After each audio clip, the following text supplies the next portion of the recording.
안녕하세요. 루시나 산부인과 원장 김창훈입니다. 최근에 코로나19 바이러스 감염병으로 전 세계가 질병과 죽음, 그리고 정신적인 고통을 겪고 있는데요.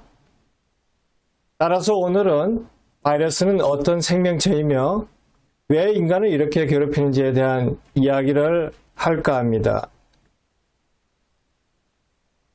바이러스는 라틴어로 독이라는 뜻인 비루스에서 유래된 말입니다. 바이러스는 유전체인 DNA와 RNA를 가지고 있으며 바깥에 단백질로 둘러싸여 있는 작은 미생물인데요. 달리 말하면 바이러스 단백질이라는 상자 속에 DNA나 RNA의 핵산 유전 정보를 가지고 있는 거죠. 이 바이러스는 혼자서는 정식이 불가능하며 반드시 숙주가 있어야 본인이 살아가는데 필요한 정식을 하게 됩니다. 그리고 세포 간의 감염을 통해 숙주에서 정식에 필요한 유전 복제 시스템을 이용하여 자라게 되는 거죠. 동물, 식물, 박테리아 등 거의 모든 생명체에 각각 감염시키는 바이러스가 있으며 동물 간에는 종 간의 이동이 쉽지 않습니다. 또한 바이러스처럼 자신이 살아갈 생명체를 이용하여 사는 것을 기생이라 하고 기생할 몸을 제공하는 생명체를 숙주라고 합니다. 즉 우리 몸에 허락 없이 들어와서 개체를 늘려나가는 바이러스는 기생이고 우리 인간은 숙주라고 볼 수 있겠죠. 19세기 말이 되어서야 미생물이 전염병을 일으키며 현미경에서 관찰되었는데요. 따라서 바이러스의 실체가 밝혀진 것은 인류 역사상 최근의 일입니다. 바이러스의 발견은 현미경에서도 관찰되지 않는 작은 병원체가 있다는 사실을 1892년 드미트리 이바노프스키가 알아냈죠. 이바노프스키는 담배잎 색깔을 변형시키는 병원체가 배양을 위한 필터를 통과한다는 것을 알게 되었습니다. 그 이후 네덜란드의 미생물학자인 마티너스 바이어링크가 바이러스라는 용어를 처음 사용하였는데요. 바이러스는 세균의 1000분의 1 정도로 작으며 전자현미경이 발견되기 전까지는 실체를 눈으로 볼 수가 없었죠. 크기는 15나노미터에서 300나노미터이며 형태는 다양하며 구상, 동그란 모양, 간상, 길쭉한 모양, 코로나, 총알 모양 등 다양합니다. 다른 생명체는 기원을 주로 화석에서 찾을 수 있지만 바이러스는 워낙 작기 때문에 알 수 없습니다. 최근에 분자생물학적으로 유전자 분석 기술이 발달하면서 과학자들은 바이러스 기원을 추적해 볼 수 있게 되었죠. 바이러스는 끊임없이 돌연변이를 일으키기 때문에 그 기원을 아직도 정확히 알 수 없다고 합니다. 바이러스의 기원으로 세포에서 유래되었던 가설과 처음부터 바이러스가 세포 이전부터 생겼다는 독립기원설 등이 있는데요. 생물의 최소 단위는 세포이죠. 이 세포에서 정식과 같은 생명활동의 기능을 잃어 다른 세포에게 의지하면서 현재의 바이러스가 됐다는 세포 분화설이 있고요. 또는 세포의 유전물질 일부가 세포를 벗어난 뒤 특정 효소와 단백질을 얻으면서 바이러스가 됐다고 설명하는 세포 탈출설이 있습니다. 현재까지 알려진 바이러스의 종류는 2600여 종이며 모양이나 감염되는 숙주에 따라 바이러스를 분류하기도 합니다. 바이러스 하면 일반적으로 단백질과 핵산으로 구성된 것을 말하는데요. 핵산이 RNA인지 DNA인지에 따라 RNA와 DNA 바이러스로 나눕니다. 하지만 과학자나 바이러스 전문가들이 가장 널리 사용하는 방법은 유전체의 복제 방식과 유전자 발현 방식에 따라 분류하는 볼티모어 분류 체계를 사용하는데요. 볼티모어 분류법은 데이비드 볼티모어가 분류한 방식이죠. 바이러스 유전 물질이 DNA인지 RNA인지 그리고 이 숙주 유전자에 자신의 유전자를 끼워 넣는지 아닌지에 따라 총 7개의 레벨로 분류하여 노벨상을 받았습니다. 바이러스는 일반적으로 생물과 무생물의 특징을 다 가지고 있죠. 세균은 자기 스스로 에너지를 생산하며 자식을 낳고 증식을 하는데요. 반면 바이러스는 스스로는 에너지를 생산하지 못하고 숙주에 감염이 된 후 숙주의 복제 시스템을 이용하여 자신의 유전체를 복제하고 정식하여 자식을 낳게 됩니다. 또한 바이러스는 유전적 돌림 변이도 일으키며 진화하는 생명체로 사는데요. 달리 말하면 바이러스는 조건부 생명체이라고 할 수 있죠. 따라서 바이러스는 스스로 에너지를 생산하거나 물질 대사를 할 수 없기 때문에 숙주를 감염시키기 위해 최적화된 여러 단백질을 가져야 합니다. 그러므로 바이러스는 숙주가 없는 상태에서는 스스로는 복제를 하지 못하고 단순히 단백질이나 핵산의 덩어리인 무생물인 거죠.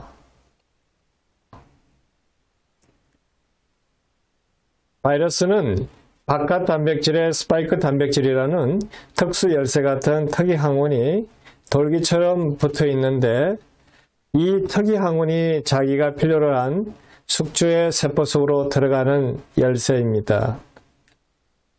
즉 바이러스는 표면 항원이 자기가 좋아하는 세포 표면의 구조, 즉 수용체와 일치해야 바이러스가 세포 내로 침투하게 되죠. 쉽게 말하면 항원은 열쇠이고 수용체는 자물쇠라고 생각하시면 됩니다. 그리고 세포 안으로 들어가서 숙주의 복제 시스템인 효소와 리보솜을 이용하여 자신을 복제합니다. 작년부터 시작된 코로나19 팬데믹 감염으로 평온한 일상이 무너지고 전 세계가 질병과 죽음 그리고 정신적 스트레스와 공포로 고통을 받고 있습니다. 사스, 메르스, 그리고 신종플루에 이어 코로나19까지 바이러스의 침공이 계속되는데 과연 이런 일들이 왜 벌어지고 있는 걸까요? 인류는 식량을 다양한 형태로 제공받으며 육류를 얻기 위해 동물 가축화에 성공하여 오늘날에는 초밀집 가축 공장에서 사육을 통해 길러지고 있죠.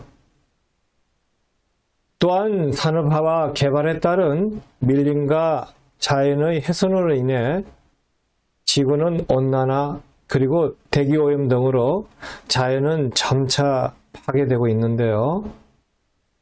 따라서 이 자연에 살고 있는 동물들도 점점 그 종류가 사라지고 인간하고 가깝거나 인간이 필요로 하는 동물들만 살아남게 되었습니다.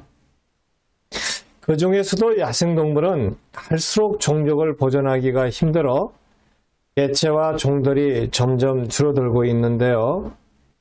그래서 야생동물에 서식하던 바이러스가 자기 생존의 터인 야생동물이 사라지자 갈 곳을 잃어 인간에게로 점차 옮겨오고 있는 것이라 전문가들은 말합니다. 동물에 있던 바이러스가 일단 인류에게 전염되면 수많은 인구수와 교통의 발달로 인해 바이러스가 빠른 속도로 전 세계에 전파되는 거죠. 바이러스는 일반적으로 종 간 특이성이 있어 특정 종 안에서만 존재하고 다른 종으로 넘어가기가 쉽지 않습니다. 그런데 바이러스가 살고 있는 숙주, 즉 야생동물에서 서식하거나 번식하기가 힘들 때에는 종 간 이동을 하게 되죠. 그리고 살기 위해 계속 변이를 하게 되고 그중 생존에 도움이 되는 변이는 보존되어 나중에 종 간 이동을 할 수 있을 정도로 변이가 일어나게 됩니다. 유전체 중에는 DNA는 이중 나사 가독으로 되어 있고 복제를 하면 오류가 거의 없으며 오류가 있더라도 스스로 수정하는데요. 하지만 RNA는 그렇지 않고 오류가 발생할 수도 있습니다. 따라서 RNA 바이러스는 복제의 정확성이 떨어져 변이가 일어날 수밖에 없는 것이죠. 이런 이유로 인류에게 치명적인 위험을 가하는 바이러스들은 대개 RNA 바이러스입니다. 바이러스는 유전자 수가 적고 복제 주기도 짧은 데다가 인간의 복제 기구까지 이용하기 때문에 엄청난 속도로 정식하는 것이죠. 코로나19는 48시간 이내에 최대 100배 정도 증가한답니다. 이 빠른 복제 속에서 복제 오류가 크게 일어나면 제약의 전염력과 치사율을 가진 바이러스가 생겨날 수 있는 거죠. 바이러스 변이가 조금 일어나는 작은 소변이는 계속 일어나지만 간혹 10년 주기로 대변이가 일어나 인류에게 치명적인 전염력과 치사율을 가진 바이러스로 돌변할 수가 있습니다. 우리 몸 세포는 아무 물질이나 세포 속으로 들어오면 안 되기 때문에 자물쇠, 즉 수용체가 있어 조건에 맞는 열쇠, 항원을 가진 물질만 우리 몸 세포 속으로 들어오게 되는데요. 동물이나 종마다 각자 다른 수용체를 가지고 있기 때문에 다른 동물에 있는 바이러스가 인간의 몸속 세포로 침입하기란 쉽지 않죠. 보통 수용체는 단백질로 되어 있으며 사람은 ACE2 수용체 등 여러 개의 수용체가 있습니다. 바이러스가 사람의 세포 속으로 들어오려면 숙주의 수용체에 맞는 열쇠, 즉 스파이크 단백질이 있어야 합니다. 그래서 바이러스는 세포 속으로 들어오기 위한 열쇠를 얻기 위해 변이를 계속하게 되는 것입니다. 바이러스는 변이를 거쳐 표면의 돌기의 모양이 바뀌게 되죠. 예를 들어 코로나19 바이러스는 원래 박제해 있던 코로나 바이러스의 변이가 축적되면서 우연히 사람의 수용체에 맞는 열쇠, 즉 스파이크 단백질을 가지게 되어 우리 몸속으로 들어올 수 있었던 거죠.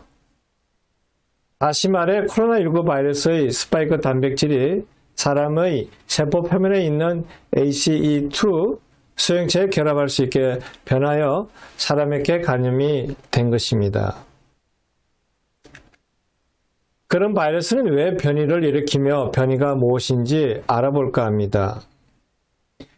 특정 바이러스가 숙주를 감염시켜 번식을 하게 되면 우리 몸은 그 바이러스에 대해 면역 체계를 발달시키게 되죠.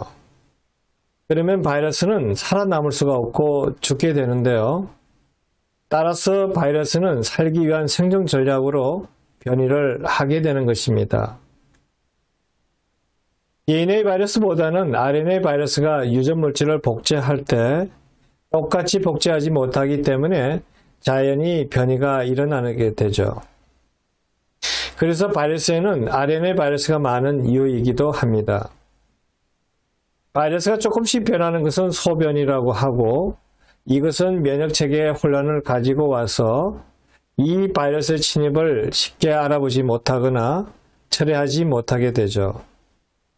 그리고 이보다 크게 변하여 완전히 다른 변이가 일어나면 이를 대변이라 하고 이것은 다른 종까지 감염을 시킬 정도로 치명적인 결과를 가져오게 됩니다.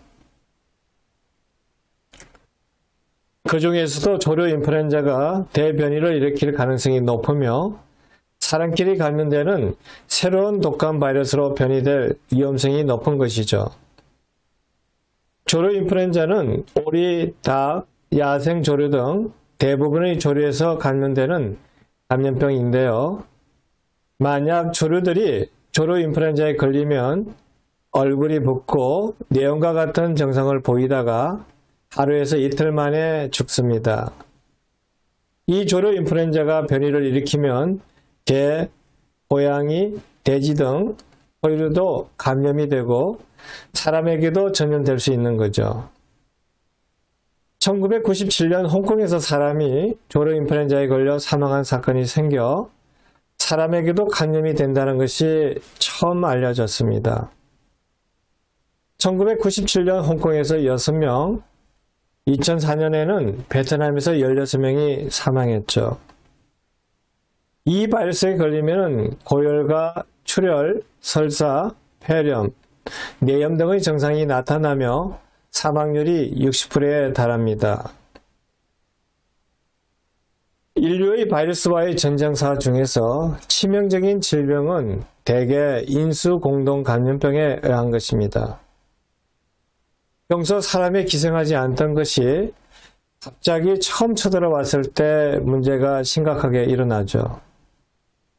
인수공동감염병의 60%에서 70%는 야생동물을 통해 유발되는 인수공동감염병인데요. 이제는 신인수공동감염병이 언제, 어떻게, 그리고 인류에게 얼마만큼 상처나 피해를 줄지 알 수가 없는 것이 문제이죠. 그런데 우리 인류에게 침범하기 좋은 바이러스들은 인플루엔자 바이러스와 코로나 바이러스일 것으로 예상되는데요. 이러한 바이러스들은 2년에서 10년 주기를 따라 변이되어 나타날 가능성이 높다고 합니다.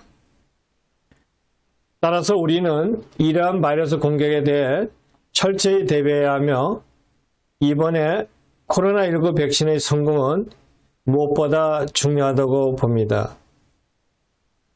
바이러스의 무차별한 침공에 대비하여 온 인류가 힘을 합쳐 물리치고 여기에 대항할 수 있는 무기, 즉 백신의 개발에 전력을 다해야 되겠죠. 우리나라도 늦었지만 새로운 백신의 개발에 국가와 재정 지원 등의 아낌없는 도움으로 우리나라만의 백신 개발에도 온 힘을 다해야 할 것으로 보입니다. 결론적으로 바이러스 자체가 없어지지 않은 한 인류의 문명이 발달할수록 바이러스는 계속 침공이 일어납니다. 임신을 계획하고 있거나 임신부 그리고 모든 분들이 이 바이러스에 대해 실체를 정확히 알아야 하고요. 그래야 바이러스의 침공으로부터 자신뿐만 아니라 태아와 가족들의 건강과 목숨을 지킬 수 있을 것으로 생각됩니다. 오늘도 오랜 시간 시청해 주신 여러분 감사합니다.